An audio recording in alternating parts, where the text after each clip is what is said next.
Emotions that bubble up within us, emotions that we repress. Emotions that are not being allowed to be felt by us. Anger. Yes, anger, sadness, Frustration. feeling grief as well. You know, there are so many emotions that we won't allow ourselves to fully express. So we need to put our glasses on. Yes. And look at things from a different perspective. Look inside ourselves. Look inside ourselves. And allow ourselves to express these emotions. That's what we're going to be talking about in this week's episode of Get Real with the English Sisters. Mind, health, anxiety. We're therapists and we're here to help you. Yes. So how many of us have actually had an emotion that we haven't felt and we've like subconsciously blocked it? I think most of us. I mean, I remember the first time we went to, when we were first studying hypnotherapy, we went to a conference and we were talking to our colleagues and they were saying, there was like a little exercise and they were saying, so what childhood trauma would you like to release? And I remember thinking, I haven't had any childhood trauma. Oh my gosh, yes. I was really shocked. And then the person that was working with me said, sorry, but that's practically impossible. If you're alive, you've had some kind of just, think about it again. Something. And then I thought, oh yeah, I remember when I was really little, like when we had like one of our cousins was living with us and we thought he was like we considered him to be our brother. Well, our parents were thinking of adopting him, weren't they? And he was taken away from us by our aunt when we were like 5 or 6, and I remember screaming down the corridor because I used to love we used to adore him, our older brother. He was like amazing him. For us. He would be like so sweet and cute and make supportive us little fairies and play with us and look after us tell at us school. Stories. I remember at school I would always feel protected because I was thinking, I've got a big brother. Yeah, and he was so like creative as well. So we were all like little fairy stories and he would always tell us and draw us things and make little things for us and play with us. So, and I remember when he left, I was just it was devastating, screaming and crying and asking where he was. I just remember hearing your screams and not maybe being 5 or 4 or something. I probably didn't quite comprehend fully that he was never going to come back, but I remember seeing you screaming, which is most of the trauma for me was from you screaming. As a younger sibling, I would watch you and think, oh dear, obviously as something really, really horrible.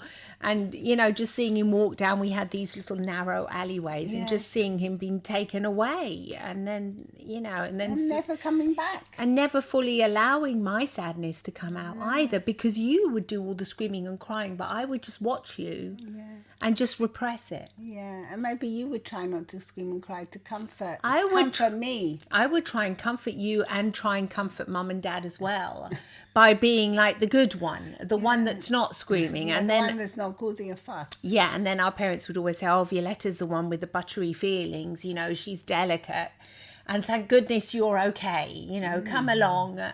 But obviously I wasn't okay, and because I can really remember it clearly, and so that's one of those things that you think you repress. And you repress, and then later on in life you think about it and you think, oh yeah, but I hadn't realised I had that. Well, it doesn't necessarily have to be with you. It's something that's also good to let it go. But once you can acknowledge it, you can let it go. Yeah, but when you don't know about it, it's not like you suppress it. It's like you repress it, so you don't even realise you're suppressing it. Yeah, but as you grow up, soon after, I got this thing that when I was an adult, I identified as an immune problem, like disease of the skin, and so it wasn't eczema. It's another thing that's quite rare, but it comes from an immune system that has been suppressed, and it was probably because of that. It could and well I didn't be. even have any recollection of that happening. No, of course not. This is very common. With repressed feelings, it's very common because they're different to emotions that you suppress on purpose. Like you've had a big fight with a family member or with your spouse or whatever, and then you think, the next day I've got to go to work. So I've got to be strong. I've got to suppress this for the moment and then pick it up later. That's different because you're conscious. The classical Yeah. thing. You have a massive fight with your boyfriend or Oh, partner. yeah. And then the next minute your guests arrive and you're all happy, hello. and pretending nothing's happened. Or you've got young children and you're doing the same in front of them. Yeah. Because you don't want to show them that you're upset or angry with your partner. Yeah. Yeah, That's different, but the repression is when you don't even realize that you've repressed it. That happens a lot, like what we were saying in childhood, but it can happen in adulthood as well when we're grown up, and we continue to repress all emotions and just put on a smile, and then we never address them afterwards. We just say, oh, well, yeah, that happened. Oh, did that really happen? Yeah, okay, I don't want to think about it. I don't want to handle it. You might have a drink, you might take some other kind of substance, or you might just completely ignore it and never, ever address it. I think that's why a lot of us, sometimes when we go to massage therapists, for example, we can suddenly find ourselves crying. Yeah. And they often the body say... is releasing the tension. Yeah, the body, with the touch... It releases things that you think, why on earth am I crying? Why am I feeling emotional about this? Yeah, this is just a massage. Or you might suddenly find yourself crying for no reason about something that you didn't even realize was that important. Or having an outburst of anger. Very common as well, because we are like the tips of icebergs. What you see is not really what's going on underneath, is it? No, it's a lot of stuff is repressed, and because also it's a way of getting on. It's a way of coping, isn't it? It's a coping mechanism that can serve us. Very clever in certain situations, but in other situations, it's important to. Like when I was in the conference and the therapist said that, and I thought, yeah, and then I did some work with my inner child and gave her a little hug and said, it's okay. These are things that happened to you when you were a little girl, but it was okay, and you'll be fine, kind of thing. And not that you have to dwell on these past thoughts all the time. These are just things that you can think about, because one thing is becoming a victim of your whole life and thinking, oh, I had a terrible childhood and thus this is who I am. This is what makes me. I am a person that has been abused. I am a person.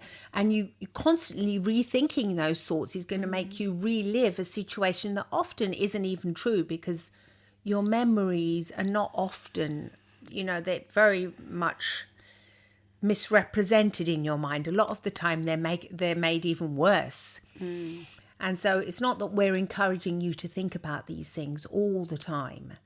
It's just useful when you do feel that you have perhaps an outburst of anger, or you suddenly feel sad or numb, for you to become aware of the fact that you may be suffering from, some kind of repressed emotion that you've never dealt with. Yeah. Whether it's feeling guilty or feeling Exactly. sad or frustrated, or all these emotions that are considered to be like bad emotions, so they're not like happy and yay kind of emotions.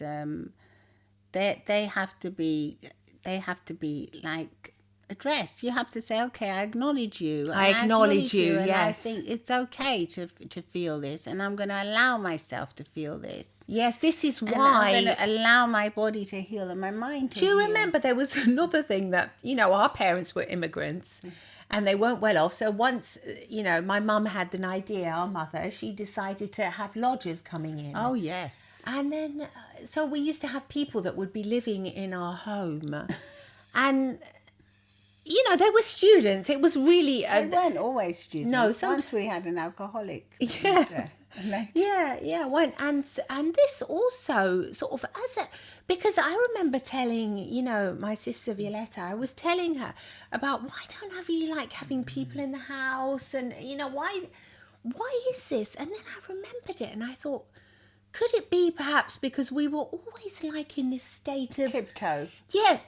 You would never really know, who this person was. Yeah. And if you felt safe, if we would feel safe, we would never, like when there was luckily it was quite a big house, but there was an upstairs bathroom and a downstairs bathroom. And when the lodgers were allowed to use the upstairs bathroom, which we also used. Yes.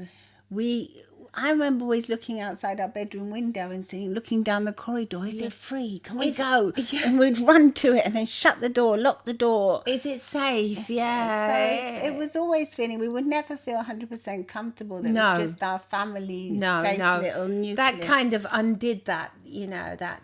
And we never realised that until like about 5 years ago. And I mean, we would think, why are we so weird? Why don't we want to have? Why don't we want to have house guests? Yeah. Like what is this? Because of course we could have also become, the fact that, yes, because the fact that we did have the house filled with, it was like a bed and breakfast thing, filled with different people from different cultures. It did bring us good things too. Yeah, it was good sometimes. There were some people were absolutely amazing and lovely people. There were also those ones that didn't make you feel safe. They were creepy. And that were creepy, to be quite honest. There was one that was creepy to you. There was one, yeah. Well, I remember when I was 13, I went to knock on this man's room and he like flashed me on purpose. He was completely naked. And I remember feeling like, oh, why did he could have covered himself. Why did he do that? Yeah, why did you just open the door like that? Yeah. He was abusing you. That was like, yes. I mean, It was sexual abuse. Well, in those days, I didn't realise didn't know what it was. We knew it was wrong. I knew after that. I really knew that he was creepy. I didn't like him at all. No. And I thought whenever Mum and Dad weren't around, like if we wanted to watch a movie, we just had one television at the time. And I remember once I wanted to watch something and he sort of like said, no, get lost sort of thing. He would kick us out, wouldn't he? Because he wanted to be with the other lodger that he'd got off with. I know. So, I mean, these things that we didn't realise that were going on. Because we used to like run upstairs and hide in our bedrooms all the time. Yeah, and think, and I still, used to think, I mean, I'm 58 years old now, and I just became aware of it like 10 years ago or something with you. It might even be less than that. Less than that. Can you believe it? And you think, why am I like this?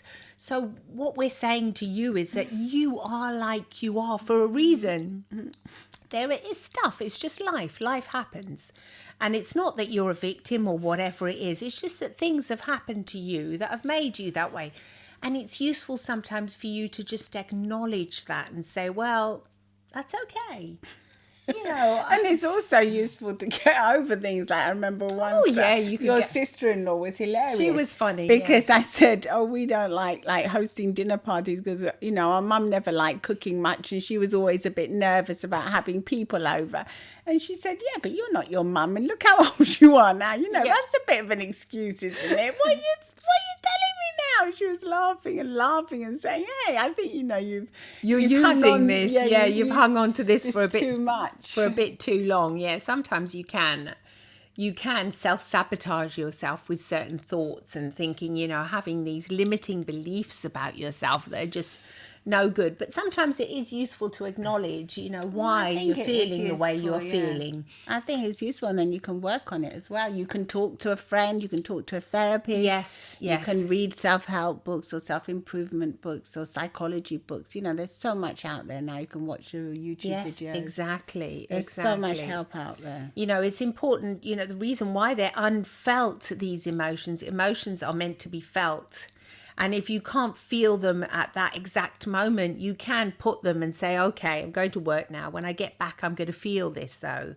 I'm going to understand what happened to me. Allow myself to mourn or to cry. I'll do whatever I need to do. Or to talk about it. Discuss it. Because basically, I remember when this thing happened when we were little, Mum was crying, everyone. But then afterwards, it was just like stiff upper lip and just get on with it. Yes.